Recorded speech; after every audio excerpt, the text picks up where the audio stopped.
ഇവിടെ ആരോപണങ്ങൾ ഉന്നയിക്കേണ്ടത് പത്രസമ്മേളനത്തിലല്ല, മറിച്ച് നിയമ നടപടികളായിട്ട് സ്വീകരിക്കേണ്ടി. എന്തുകൊണ്ട് പോലീസിൽ കംപ്ലൈൻറ്റ് പറഞ്ഞു? കാരണം പോലീസ് ഇപ്പം ഞങ്ങളുടെ കൂടെ ഇല്ലല്ലോ, സർക്കാരിൻ്റെ കൂടെയാണ്.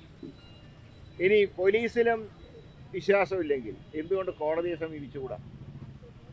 ഇപ്പോഴവർ കോടതിയെ സമീപിക്കാത്തത്, സമീപിച്ചാൽ മുമ്പ് ചില കേസിൽ കോടതി ചോദിച്ച പോലെ ഇത്രയും കാലം എവിടെയായിരുന്നു എന്നുള്ള ചോദ്യമുണ്ടാകും. അതുകൊണ്ട് പത്രസമ്മേളനം വിളിച്ചൊരു ബഹളം ഉണ്ടാക്കി, എന്നിട്ടും പേര് പറയാൻ ധൈര്യമില്ല. എന്തിനാ ഭയപ്പെടേണ്ട ആവശ്യം എന്താ? ഇതിപ്പോൾ എല്ലാവർക്കും ഒരു കാര്യം മനസ്സിലായി, 4 കാലും തുമ്പിക്കൈയും കൊമ്പുമുള്ള ജീവി ഏതാണ്? സിംഹവും കരടിയൊന്നും അല്ലാന്ന് എല്ലാവർക്കും അറിയാം. അപ്പോൾ ഇത് പത്രസമ്മേളനം നടത്തിയ ഉടനെ രാഹുൽ മാങ്കൂട്ടത്തിൻ്റെ ഓഫീസിലേക്ക് BJPയുടെ മാർച്ച്. ജനങ്ങൾ ദയനീയമായി പരാജയപ്പെടുത്തിയ വ്യക്തിയുടെ നേതൃത്വത്തിലാണ് മാർച്ച്. ഇതൊക്കെ ഒരു തിരക്കഥയുടെ ഭാഗമാണ്. പക്ഷേ ഞങ്ങൾക്കത് അറിയാഞ്ഞിട്ടല്ല, പക്ഷേ പൊതുപ്രവർത്തകരുടെ പ്രവർത്തനങ്ങൾ സംശുദ്ധമായിരിക്കണം എന്നുള്ള ഒറ്റ കാരണം കൊണ്ട് പാർട്ടി ഇക്കാര്യം ഗൗരവത്തിൽ ചിന്തിച്ച് നടപടി സ്വീകരിക്കും. അത് ഞങ്ങളുടെ ദേശീയ നേതൃത്വം അക്കാര്യത്തിൽ വേണ്ട ഡയറക്ഷൻ നൽകിയിട്ടുണ്ട്. ബാക്കി വിവരങ്ങൾ KPC പ്രസിഡന്റും പ്രതിപക്ഷ നേതാവും പറഞ്ഞതനുസരിച്ച് പാർട്ടി നടപടി സ്വീകരിക്കും.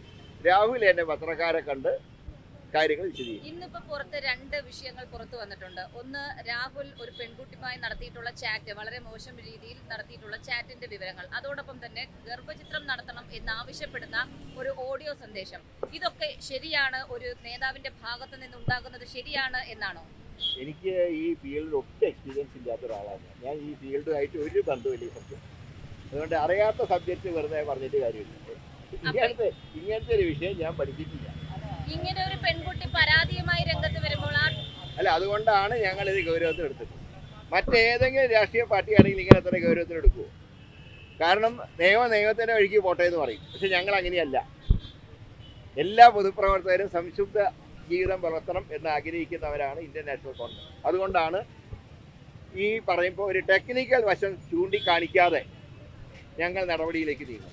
അപ്പോൾ അതെല്ലാം ഈ പെൺകുട്ടി പരാതിപ്പെട്ടില്ല എന്ന് പറയാൻ സാധിക്കുമോ? പ്രതിപക്ഷ നേതാവിനോട് ആ രീതിയിൽ കാര്യങ്ങൾ ധരിപ്പിച്ചിരുന്നു എന്നാണ് ആ പെൺകുട്ടി പറഞ്ഞിരുന്നത്. പക്ഷേ അതിൽ കൃത്യമായ രീതിയിൽ ഒരു നടപടി ഉണ്ടായില്ല. എങ്കിൽ പോലീസിൽ അന്ന് കംപ്ലൈന്റ് ചെയ്യണം, കോടതിയിൽ പറയാം. ഉദ്ദേശിച്ച രീതിയിൽ ഞങ്ങൾ പറഞ്ഞ നേതാക്കന്മാർ അതിനോട് മുഖം തിരിഞ്ഞു എന്ന് അവർക്ക് തോന്നിയാൽ അവർ കോടതിയെ സമീപിക്കണം. ഇപ്പൊ കാലത്തറി ആ പെൺകുട്ടി ജനുവിനല്ല എന്നാണ് താങ്കൾ പറയുന്നത്? അങ്ങനെയല്ല, അങ്ങനെ ഞാൻ പറയുന്നൊന്നുമില്ല. പക്ഷെ ചെയ്യേണ്ടത് ഇങ്ങനെയല്ല.